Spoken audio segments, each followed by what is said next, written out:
Paano po ba pwedeng ma-honor sina mama at papa?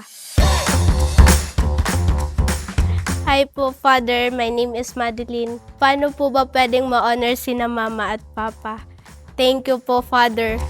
So, ang gandang tanong, paano daw natin mapaparangalan or how are we going to honor our parents? Siguro sa mga iba't ibang pamamaraan. Kung ikaw ay isang bata pa o estudyante, no, nasa elementary, high school o college, you can honor your parents. Mapaparangalan mo ang iyong mga magulang sa pag-aaral ng mabuti. Alam mo naman, ang mga magulang mo, nagpapakahirap yan. Sabi nga nila, yung gabi ginagawang araw, no, para makapagtrabaho. Bakit?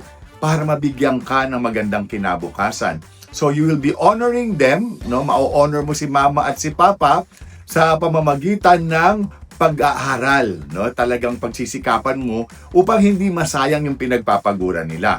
Dagdag pa doon, siguro bilang mga anak, dapat tayo na ang maging kapahingahan ng ating mga magulang.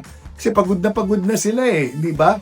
Sana dahil sa atin maging payapa na sila, no? Parang kumbaga hindi na tayo dagdag sa poproblemahin pa nila dahil ang dami-dami na nga nilang iniisip, no? Ngayon, kung kunwari tapos ka na, nagtatrabaho ka na, siguro hindi naman hinihiling to ng mga magulang pero yung maalala mo sila paminsan-minsan, sumweldo ka, di ba? Mapa, halika kain tayo, treat ko. O ganyan. Medyo nadinig mo, hindi naman humihingi sa'yo, nadinig mo yung daddy mo o yung papa mo merong gustong bili na ganito. Kaya mo naman, i-surprise mo. Si mama mo biglang nakita mo medyo yung sapatos niya, hindi na maganda no? So, i-surprise mo kung kaya mo naman, no? Kumbaga, it's a way of giving back to them. Hindi nila hinihingi ito mind you. Pero kusa mong ibibigay sa kanila bilang pasasalamat, no? Sinasabi ko pa nga, hindi ba? Ang isang magandang gawin, pagka nagtatrabaho ka na, sabihin mo sa mama at papa mo, mapa, bakasyon kayo, no? Mag-tour kayo, ako ang sagot, no? Hindi ba? So, kasi hindi natin parating kasama ang mga magulang natin.